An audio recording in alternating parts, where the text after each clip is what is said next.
It was just an ordinary morning at Gate 14. A black pilot, calm, composed, and dressed in full uniform, stepped up to check in for duty.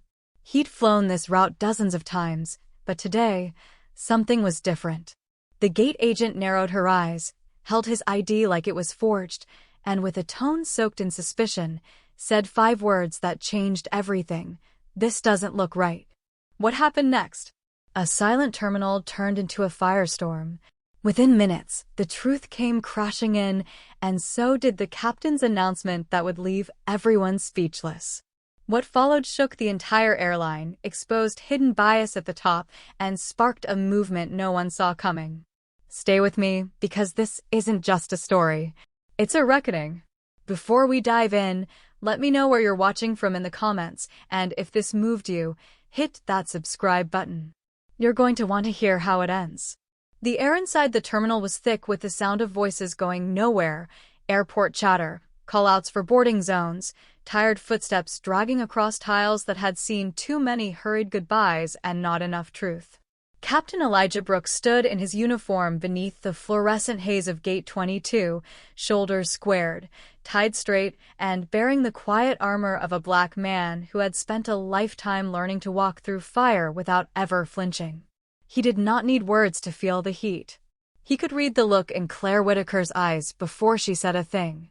She was the gate agent, young enough to still carry the zeal of protocol, but old enough to know how she was expected to wield it. Her glance flicked up, down, and then stuck, somewhere between disbelief and denial, as if what she was seeing could not be so. A black man in a captain's uniform was, to her, a disruption of the natural order. "Good morning," Elijah said, voice smooth but not soft, laying down his ID and flight credentials with the familiarity of someone who had earned every inch of his space. "Captain Brooks, checking in for Flight 982.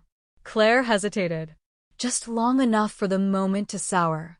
She picked up the ID with 2 fingers, like it might stain her if she held it too firmly, then frowned. Not a deep frown. Not one you'd even notice if you weren't watching. But Elijah had been watching his whole life. "This doesn't look right," she said. There it was. 5 words that had shadowed his life like a bat hymn. The kind of phrase that arrives dressed in neutrality, but always sings in the key of suspicion. It wasn't the ID she doubted. It was the skin it came with. Behind Elijah, his first officer Sophia Nguyen shifted slightly, her face registering the scene like a pianist reading music she already knew too well. She didn't speak. Not yet. Because at that moment, everything was fragile. A tone, a gesture, a breath too sharp, any of it could become an explosion, and Elijah had spent too many years being the only one expected to disarm the bomb that someone else lit. "You have a question about my credentials?" Elijah asked, calm, composed, but with a silence underneath, a silence that trembled with things left unsaid, with nights of being the only one, of double standards in flight school, of the stewardess who once asked if he was really the captain.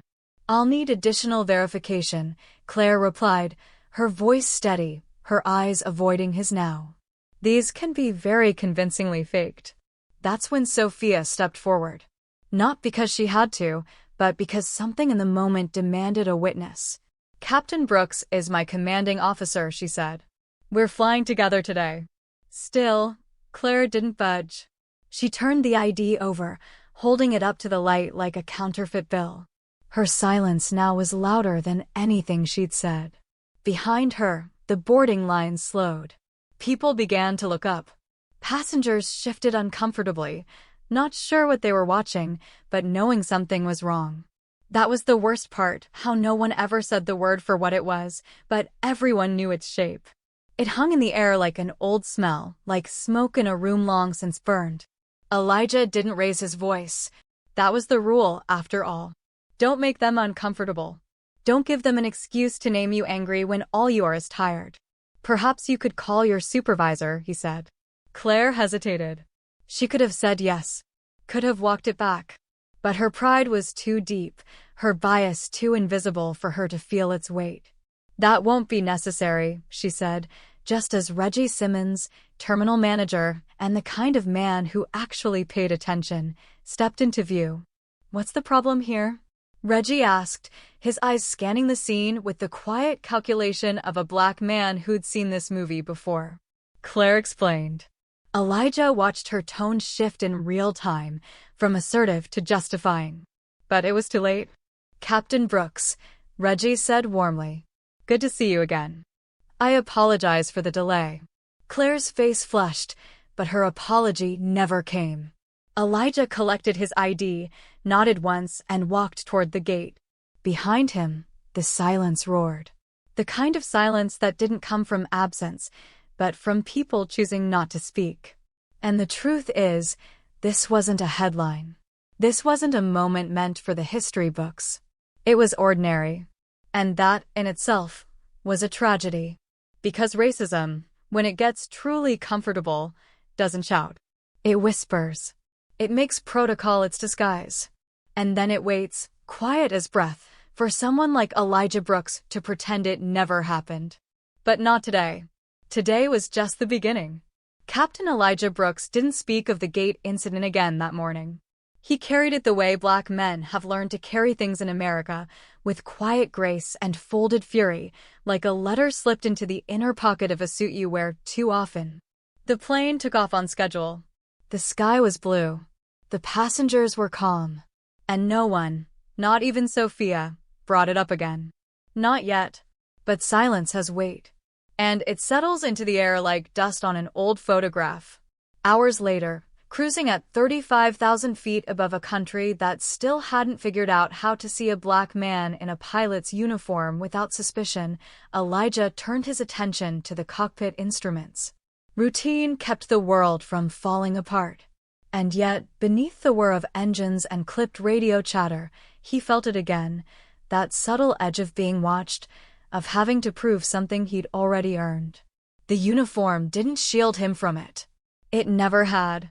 It returned in the form of a white passenger, seat 3A, who asked the flight attendant, James, a young gay Latino man from El Paso, if the actual pilot could come speak to him. James, used to odd requests, clarified, "The captain?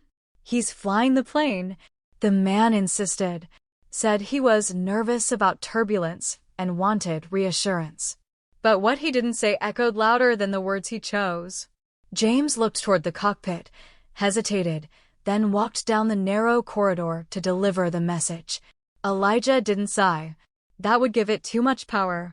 He simply nodded, stood, and walked the length of the plane with the calm of a man who knew he would never be innocent in their eyes, only temporarily tolerated. "Sir," he said when he reached the man's seat. "You wanted to speak with the pilot?" The man blinked, startled. He was expecting something different. Something lighter. Something wider. Yes, he stammered, eyes scanning the uniform as though it might unravel and reveal something else underneath. "I was just concerned. You know, about the weather. Wanted to be sure everything's fine." Elijah smiled, the kind of smile that doesn't reach the eyes. Clear skies all the way to Atlanta. Nothing to worry about. He held the man's gaze for a breath longer than necessary. "I've been flying this route for 16 years. You're in good hands." The man nodded quickly. "Yes, of course. Thank you." Elijah walked away. The passengers watched him pass. Most said nothing. Some smiled uncomfortably. One or two looked away. They all knew. And yet it would not be spoken. That evening, after the plane touched down and the passengers disappeared into the terminal like ghosts fleeing a reckoning, Sophia caught up with Elijah in the staff corridor. "Does it ever stop?" she asked quietly, her eyes tired. "No," Elijah replied. "But it changes shape. Gets quieter. Smarter. Sometimes it even sounds like concern." She shook her head. "You handled it well." "I didn't handle it," he said. "I endured it." That was the thing the world never quite understood about racism. It wasn't just the moments that made headlines. It was the ones that didn't. It was a subtle question. The second glance. The unnecessary delay. It was the death by 1,000 cuts that never bled enough to make the news, but left scars just the same. And tomorrow, there will be another flight. Another gate. Another chance to be doubted for no reason but the color of your skin. For Captain Elijah Brooks, this was not an exception. It was the air he breathed. By the third incident that week, Elijah stopped pretending it was coincidence.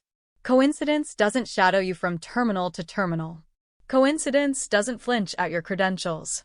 Coincidence doesn't pull the same uniformed black man aside again and again under the brittle pretense of random security checks. What Elijah encountered wasn't randomness, it was choreography. Carefully rehearsed. Silently sanctioned. And always cloaked in politeness sharp enough to cut.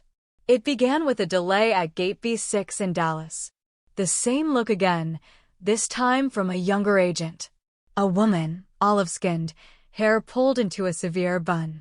She was polite. That was the most dangerous kind. Politeness could make a man question his own reality. "Captain Brooks," she said, barely looking up. "I'm going to need to re-verify your FAA credentials." Elijah blinked. Slowly, they were already cleared at the crew gate. "I understand. It's just, there's been a flag." She said it like she was quoting a machine, as if something artificial had made the decision for her and all she could do was comply. Elijah handed over the same credentials that had carried him through 2 decades of spotless flying. She stared at them as if they might evaporate in her hand. "You know," he said quietly, "every time I wear this uniform, I remember how hard my mother prayed for this. She used to tell me, 'Baby, if they don't want you in the room, walk in anyway. But walk in ready.'" The woman didn't respond. But something in her shifted, just slightly, as if the words had knocked on a locked door inside her. She handed back the ID. "Thank you, Captain. You're clear." Elijah took it without another word and moved on, but the air followed him, thick with the tension of what had been said and what had not. Later, in the crew lounge, he sat with Jennifer, his co-pilot, again that day. She watched him over the rim of her coffee cup. "That's the 3rd time since Monday," she said. Elijah nodded. "4th, if you count the baggage handler who called security on me for walking to the aircraft alone." Jennifer frowned. "Jesus. They never say it's about race," Elijah murmured, "but it never isn't." It was the accumulation that wore a man down. Not one event, but the pattern.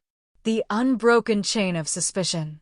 The way the world, his world, found 1,000 new ways to ask the same question. "Are you supposed to be here?" That afternoon, during a short layover in Nashville, Elijah called his daughter. Zoe was in her first semester at MIT, studying aerospace engineering with the same fierce ambition he once carried like armor. "How's the sky treating you today, Daddy?" she asked, cheerful as ever. Elijah hesitated. "Turbulent," he said. "But I'm steady." She was quiet for a moment. "Did something happen?" "Same thing that always happens, baby. Just a new airport. A new uniform asking old questions." Zoe sighed. "Maybe by the time I get there, they'll have stopped asking." Elijah smiled softly. "I'm working on it." But he knew that wasn't entirely true. He wasn't just working on it. He was enduring it. Carrying it. Sometimes resisting it. And sometimes letting it wash over him like rain on metal, loud, cold, and always uninvited. As he boarded his final flight of the day, Elijah passed through the cabin with a calm that concealed a storm. One passenger, a man in a tailored suit and slicked-back hair, whispered to his seatmate, "Didn't know they let brothers fly these things now." Elijah paused, just for a moment, long enough for the man to realize he'd been heard. Then he walked into the cockpit, placed his hat on the dash, and took the seat that was always his. The seat no whisper could ever take from him. Because the sky, at least, didn't care what color you were. But the ground had a memory. There was a ritual to bring black in a position of authority, one not written down but passed like scripture through raised eyebrows, hushed warnings, and long looks shared in locker rooms, break rooms, and family porches after dinner.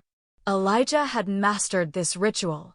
He had polished every syllable of calm, every gesture of restraint, Every smile that carried the weight of swallowing 1,000 offenses for the sake of keeping the peace. But peace was not what met him at Gate 22. That morning, he was assigned a red-eye to San Diego. Nothing special. Except that someone from corporate was flying jump seat, one of those performance audits they never admitted were racial until the numbers on paper refused to lie.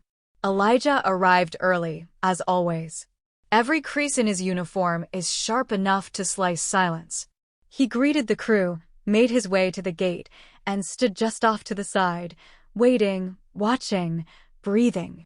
Then came the woman. Blonde, mid-40s, too much perfume and not enough hesitation. She was a passenger. But something about the way she scanned the gate area made Elijah's palms sweat. Not fear. Recognition.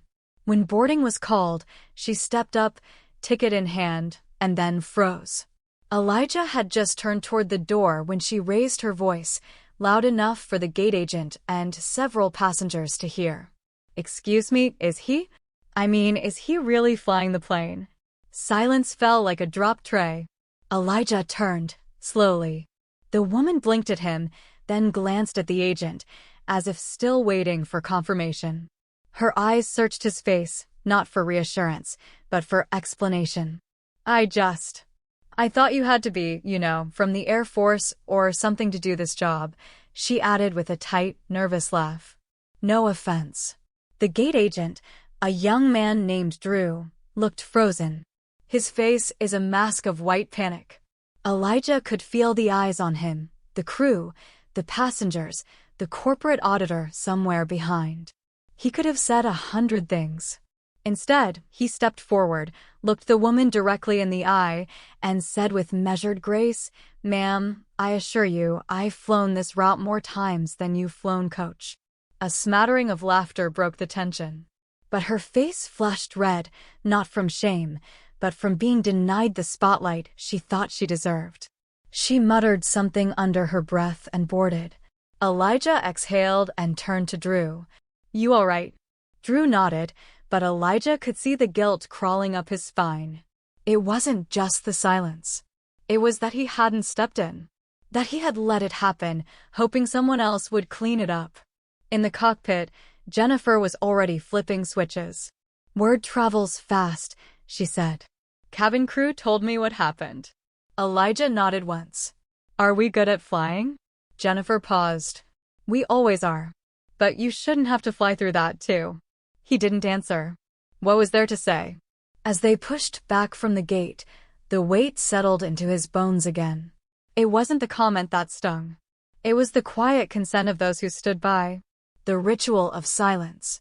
The complicity wrapped in politeness. In the sky, Elijah performed the ballad of flight, every calculation, every maneuver, exact. The plane didn't care about his skin. The wind didn't ask for his resume. Only the earth kept the ledger. And when they landed, the auditor, a white man with clipped words and polished shoes, shook Elijah's hand and said, "Excellent flight, Captain." Smooth as silk. Elijah smiled. "Thank you." The auditor hesitated. That woman at the gate. Unacceptable. "Yes," Elijah said, his voice steady, "but not unfamiliar." And that, perhaps, was a quiet tragedy. Not that it had happened, but that it happened so often it had become routine. Later, as Elijah walked through the terminal, a black teenager in a hoodie stopped him. "Just for a second. Just to say, I saw what you did. That was cool." Elijah smiled. "Are you thinking of flying someday?" The boy shrugged. "Didn't think we could." Elijah placed a hand on his shoulder.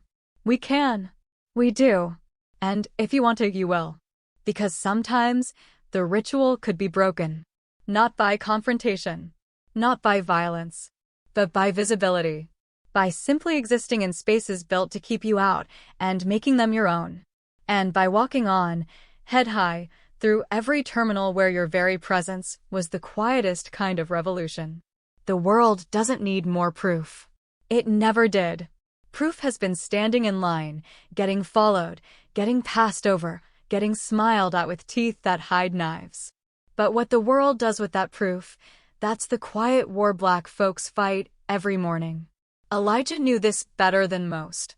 2 weeks had passed since the incident at Gate 22. Management had offered the usual olive branch, an internal memo, a 1-hour sensitivity training for gate agents, and a closed-door listening session that felt more like confession without penance. Nothing changed but the temperature of the room. But the heat rose elsewhere. It was a Monday when it happened again. Same uniform, same pilot wings, same rhythm of duty. But this time, Elijah was headed to speak at a career day at a predominantly white prep school on the Upper East Side. He'd been invited as a guest by one of the teachers, a black woman who knew what it meant to bring visibility into places built on the idea that certain faces didn't belong at the front of anything, let alone a cockpit. Elijah walked through the school gates and was greeted by an assistant wearing a forced smile and pressed lips. "May I help you?" "Yes," he said. "Captain Elijah Brooks. I'm speaking in the auditorium at 11. The woman blinked. Oh. I thought, well, we were expecting the guest pilot. You found him." There was that pause again.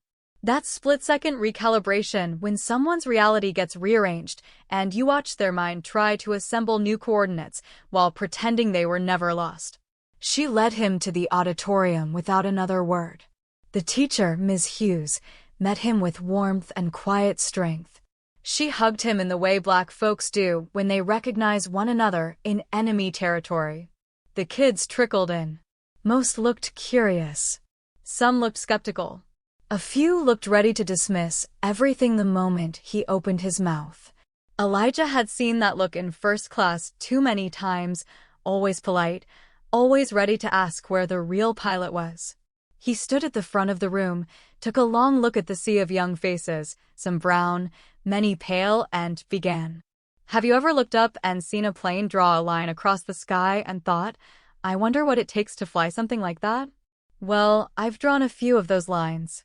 And today, I'm here to tell you it takes more than math and physics. It takes something they don't teach in flight school." They leaned in, even the skeptical ones. He told them about lift and drag, sure. But he also told them about that first flight when a passenger looked him dead in the eye and asked, "Is this safe?" Not because of turbulence, but because Elijah was in the captain's seat. He told them about the white co-pilot who once asked if he got the job through a diversity initiative. He told them about flying through storms quieter than the stares he sometimes received walking through an airport terminal. And he told them about excellence. Not just as a standard, but as a form of resistance. As armor. When he finished, there was silence. Not the kind that comes from boredom, but the kind that comes from recognition. From the collision of myth and truth. But it didn't end there. Later, in the faculty lounge, Elijah overheard two teachers speaking in low voices. "Impressive speaker," one said. "Yes," said the other, "but don't you think it was a bit political for these kids?" There it was again. That coded concern. The discomfort not with facts, but with the unspoken. That race should remain an invisible passenger, never at the controls. Ms. Hughes walked in, heard it too, and met Elijah's eye. "Ignore them," she said later. "You lit something on those students. Some won't know it until years from now. But you did." Elijah nodded. "Maybe. But this fight, it's in the quiet. In rooms like this. In conversations where nobody thinks they're the problem." And so the rhythm quickened. Because the deeper Elijah moved into spaces not meant for him, the more he realized how often the struggle wasn't with those who shouted, but with those who whispered, who smiled, who meant well but built the same fences, only painted them white. The truth was this: racism had evolved. It no longer wore hoods, it wore cardigans. It no longer shouted slurs, it asked for second opinions. It no longer blocked doors, it held them open while deciding who was welcome. And yet, Elijah kept walking through. Not to prove anything, but because he was already there. The fact of his presence was enough resistance. But he also knew this was only the middle of the story, and the turbulence was only beginning. The trouble with America, Elijah thought, wasn't in its laws, it was in its memory. The laws may have changed, but the instincts, the reflexes, the quiet rituals of exclusion, those remained. And it was in the remembering, or more precisely, in the forgetting, that the real violence lived. Every smile masked suspicion. Every sir that still tasted of condescension. Every handshake is too firm, too performative, too eager to prove something. It was Tuesday morning, and Elijah was seated across from a senior vice president of his airline at headquarters. A boardroom full of suits, well-ironed words, and the faint scent of denial cloaked in professionalism. The topic? A review of passenger complaints, one in particular that named him. Not for misconduct, but for making a woman uncomfortable after greeting her warmly in first class. "She said your tone felt aggressive," the VP offered, tilting her head as if weighing a compliment she wasn't sure she wanted to give. "We're not accusing you of anything, Elijah. But perception is reality, especially in customer-facing roles." There it was. Not a direct accusation, those days were rare, but a suggestion, a shadow in the corner of the room. The way his presence unsettled the air.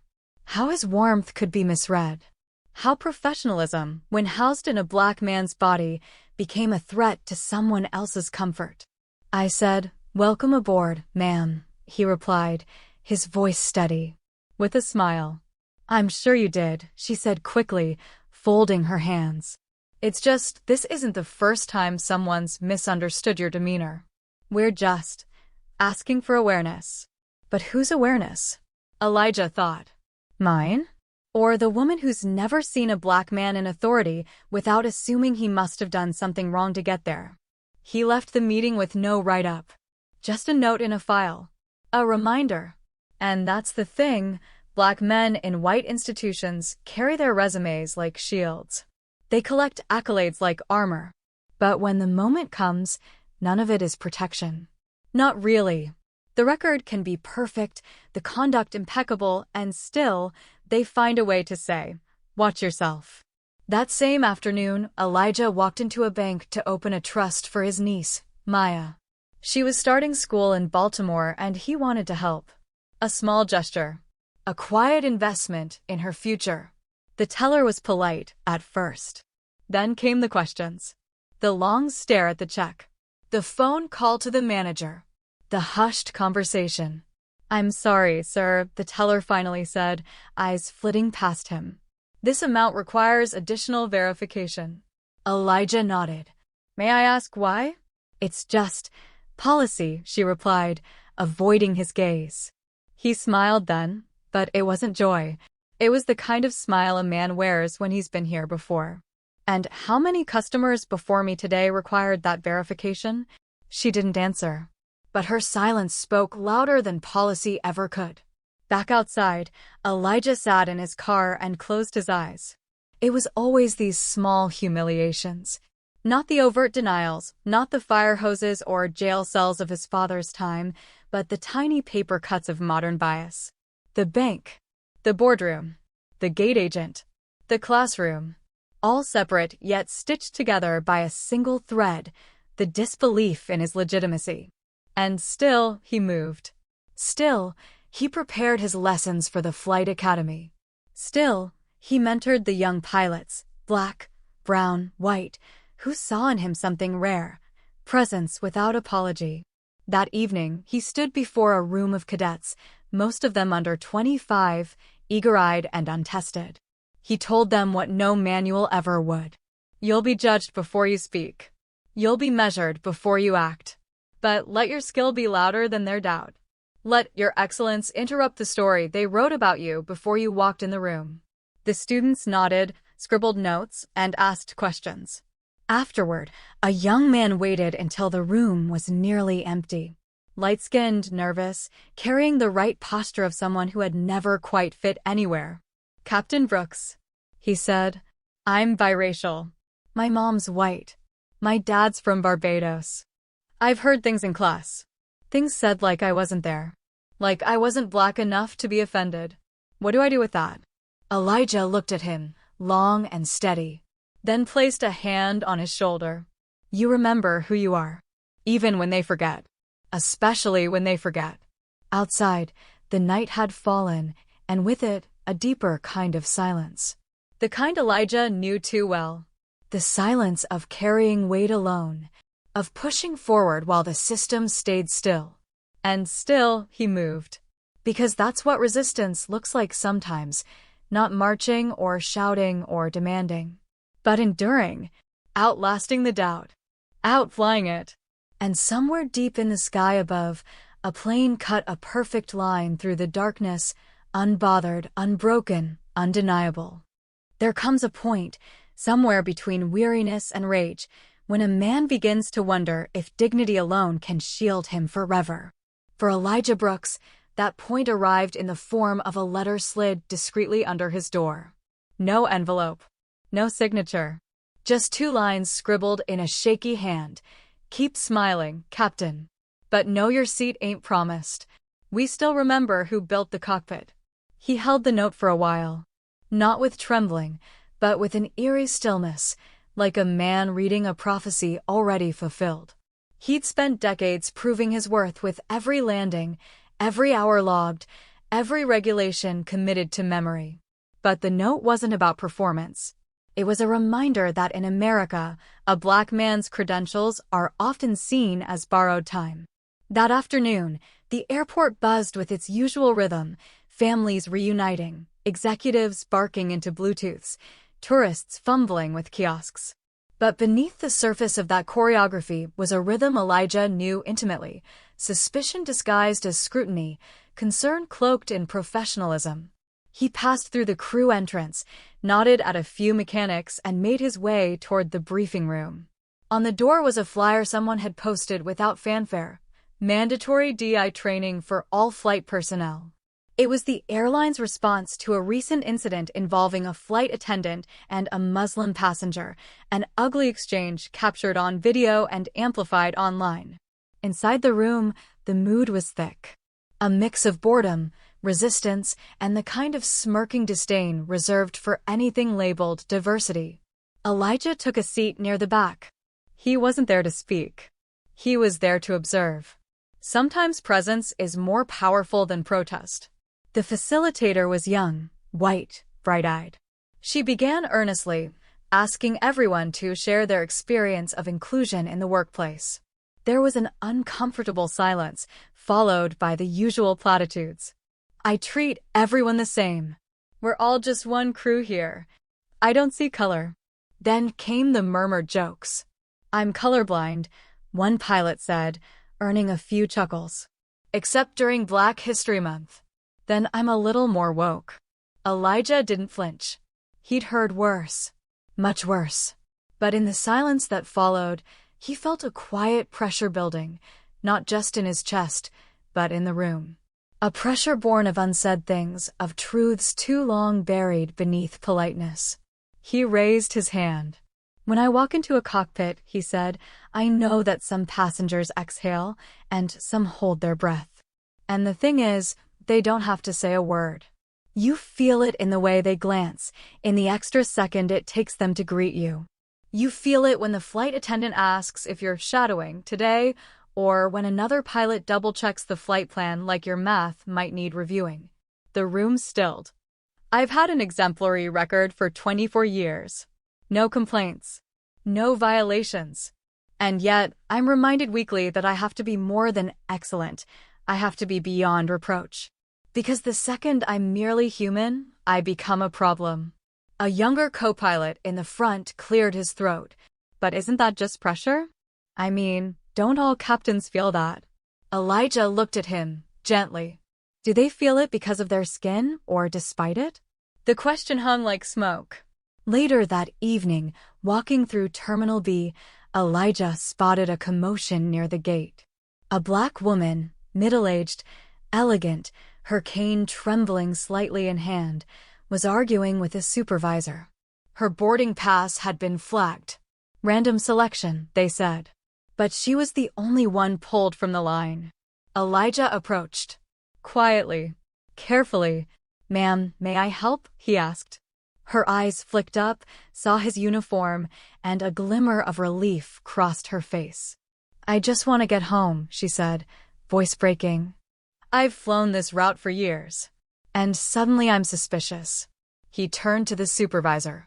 Captain Brooks, do we have an issue here? The supervisor's tone shifted instantly. Oh, Captain. No, of course not. Just routine. Routine. That word again. So often a mask for misconduct. He stayed with the woman until she was boarded. As she sat down, she touched his arm. I remember you, she whispered. You flew me to Detroit last winter. You fly safe, baby. You hear? And in that moment, Elijah understood something that had taken him decades to fully name. The work he was doing wasn't just to fly planes. It was to hold space, for dignity, for presence, for every soul denied the presumption of belonging. That night, he walked past the mirror in his hotel room and stopped. For a long time, he just looked at the lines on his face, the fatigue in his shoulders, the quiet fire still in his eyes. He thought of the letter under the door, the smirks in training, the woman at the gate. Then he thought of his niece Maya, now in her second year at college, of Jamal, the student pilot who shadowed him last month, of the passengers who had clapped after a flight, not because of a perfect landing, but because of the man who made it. The trials were building. The tempo was rising. But so, too, was his resolve. Because if the ground was still unsure, the sky, at least, remained honest. And in that sky, he would keep rising. There's a silence that sits deeper than quiet, a silence made not of absence, but of exhaustion. And for Elijah Brooks, that silence met him as the elevator doors closed behind him on the 34th floor of the airline's corporate tower. The boardroom he was about to enter had air so polished it barely allowed breath, yet what he carried with him could not be softened by glass walls or panoramic views. He was not here as a pilot today, not even as a man. He was here as a question. At the table sat 7 men and 3 women, all in suits more expensive than apology. They stood when he entered, respectful, yes, but wary. They knew who he was now. Not just the black captain. Not just the one who handled himself with poise when his ID was doubted, or when passengers whispered assumptions, or when managers praised him just a little too loudly, as if his competence were a miracle. He took his seat. A senior executive, a man named Caldwell, opened a folder, cleared his throat. Captain Brooks, we've asked you here because your testimony is now central to the diversity audit underway across our operations. Your story has galvanized attention. Elijah smiled without smiling. That's a delicate way of saying it's become inconvenient. No, not at all, Caldwell replied quickly. But we are aware that there are differing interpretations of what occurred in Terminal B. And of your statement during training. Which part? Elijah asked.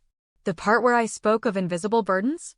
Or the part where I mentioned that I carry more flight hours than almost anyone in this building and still get asked if I'm the real captain? No one answered. The silence was louder than the truth. Elijah leaned forward. Let me be plain. I've flown through storms that bent metal. I've landed jets with one engine. I've calmed passengers mid-panic, navigated systems failures midair, and trained dozens of new pilots.